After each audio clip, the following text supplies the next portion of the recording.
Good morning students. BA प्रथम वर्ष द्वितीय पेपर राजस्थान भूगोल के अंतर्गत हम राजस्थान के प्रमुख खनिजों के बारे में पढ़ रहे थे।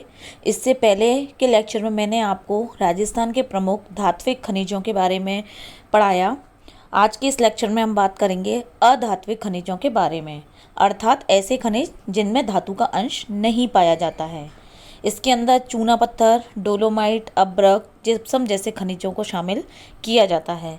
जैसा कि आपको चित्र दिखाई दे रहा है, ये राजस्थान का चित्र है जिसमें विभिन्न संकेतों के माध्यम से जो राजस्थान के प्रमुख अधात्विक खनिज हैं उनका वितरण दिखाया गया है।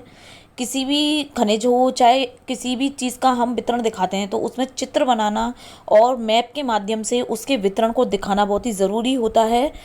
तो आप हमेशा कभी भी जैसे खनिज का वितरण है या किसी उद्योग धंधे वगैरह का वितरण है तो वो दिखाएं तो उसके साथ में ये चित्र ज़रूर बनाएं। इसमें सबसे पहला जो अधात्विक खनिज आता है वो आता है एस्बेस्टस। एस्बेस्टस को हम रॉक वूल या मिनरल सिल्क भी बोलते हैं। ये कई प्रकार के रेशेदार खनिज जो होते हैं सिलिकेट उनका समूह होता है। इसकी दो किस्में होती हैं, एक तो एम्फिबोलाइट और एक क्राइसोलाइट। इसमें बहुत सारे गुण होते हैं, जैसे कि रेशेदार बनावट होती है इसकी, आत्तन बल होता है, कड़ापन होता है, विद्युत के प्रति असीम रोध शक्ति होती है, अम्ल में ना घुलने की शक्ति होती है और अदेयता होती है। तो इन सभी गुणों के कारण से यह बहुत से उद्योगों में काम में आता है।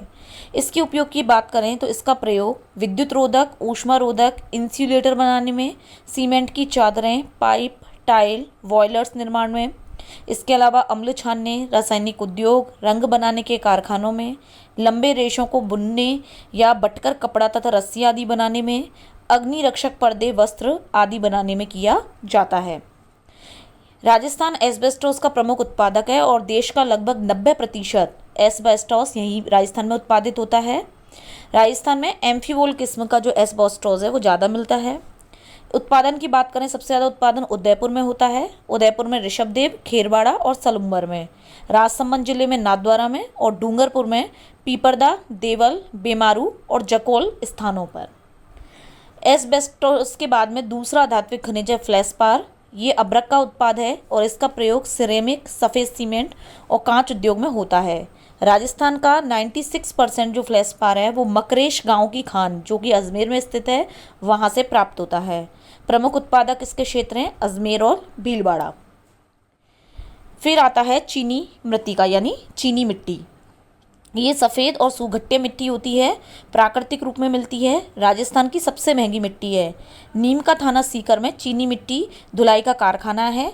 इसका प्रयोग बर्तन, खिलौने, अस्पताल में काम में ले जाने वाले सामान, बिजली के पृथक्कारी यानी इंसुलेटर, मोटर गाड़ियों के स्पार्क प्लग बनाने में किया जाता है। रबर, कपड़ा, कागज बनाने में चीनी मिट्टी को जो है वो पूरक की तरह उपयोग में लाया जाता है।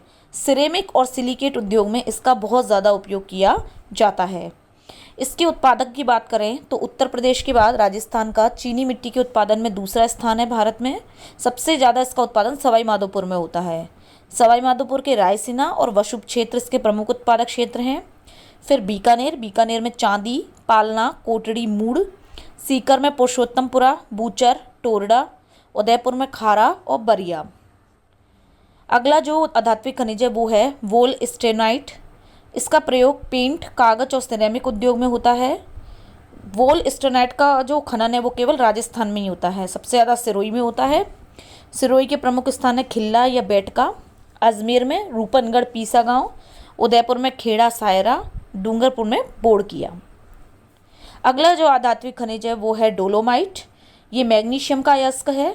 जब चूना पत्थर में 10% से अधिक मैग्नीशियम होता है तो वो डोलोमाइट कहलाता है। जब ये अनुपात 45% से अधिक हो जाता है तो इसे हम शुद्ध डोलोमाइट कहते हैं। इसका प्रयोग लोह इस्पात उद्योग में फर्श के लिए चिप्स व पाउडर बनाने में किया जाता है। राजस्थान के प्रमुख डोलोमाइट उत्पादक क्षेत्रों में जयपुर, गैनार व मोजिन, बांसवाड़ा, उदयपुर और राजसमंद जिलों में, अलवर, झुंझुनू, सीकर, भीलवाड़ा और नागौर जिलों में सीमित मात्रा में इसका उत्पादन होता है। अग्नि अवरोधक मिट्टियाँ, इनमें पोटाश और सोडे का अंश बहुत कम होता है। इनके भंडार बीकानेर जिले में कोलायत तहसील में गढ़, कोठरी, रानेरी तथा इंडिका वाला स्थान में, भीलवाड़ा जिले के मंगरूप, बनियाखेड़ा, चित्तौड़गढ़ जिले के एरन आदि स्थानों पर जो है इसका उत्पादन होता है। इसका प्रयोग मिट्टी के बर्तन, बिजली के पोर्सलिन पदार्थ, काष्म पदार्थ तथा अग्निरोधक पदार्थों के निर्माण में किया जाता है। नेक्स्ट जो अधात्विक खनिज है वो है कांच बालूका। कांच बालूका के उत्पादन में राजस्थान जो है एक प्रमुख उत्पादक राज्य है। उत्तर प्रदेश के बाद कांच बालूका का उत्पादन सबसे ज़्यादा राजस्थान में होता है। राजस्थान से प्राप्त इस खनिज के भंडार बूंदी, जयपुर, सवाई माधोपुर, भरतपुर, बीकानेर, बाड़मेर और कोटा जिले में हैं। राजस्थान के कुल उत्पादन का लगभग 65% जयपुर जिले से और 31% बूंदी जिले से प्राप्त होता है। धौलपुर के जो कांच के कारखाने हैं उनमें थोड़ी मात्रा में कांच जो बालूका है इसका काम में प्रयोग किया जाता है और उसके बाद में शेष जो है वो उत्तर प्रदेश, पंजाब, महाराष्ट्र आदि राज्यों को निर्यात कर दिया जाता है। अगला जो खनिज है वो है क्वार्टज। इसका उपयोग सिरेमिक उद्योग और इलेक्ट्रॉनिक यंत्र बनाने में किया जाता है। इसका खनन अजमेर, टोंक, भीलवाड़ा, दौसा, पाली और सीकर जिलों में किया जाता है। नेक्स्ट है बीकानेर किले। यह ताप अपरोधक मिट्टी होती है। राजस्थान का इसके उत्पादन में प्रथम स्थान है। प्रमुख उत्पादक क्षेत्र हैं बीकानेर जिले में कोलायत, कोटड़ी, घोड़ा चांदी, मुध, खारी, चारण। जैसलमेर जिले में देवीकोट, किता और मुंडा। बाड़मेर जिले में भोपा पर मिल्की ढाणी, पाली, नागौर आदि में इसका उत्पादन किया जाता है। इसका उपयोग टाइल्स, स्पार्क प्लग तथा सैनिटरी वेयर्स बनाने में किया जाता है। तो इस तरीके से ये राजस्थान के प्रमुख आध्यात्मिक खनिज हैं जिनका अधिक मात्रा में राजस्थान में उपयोग होता है। इसके बाद जो अन्य खनिज हैं जिसमें रासायनिक खनिज आते हैं, आणविक खनिज आते हैं, उनके बारे में हम अपने नेक्स्ट लेक्चर में पढ़ेंगे।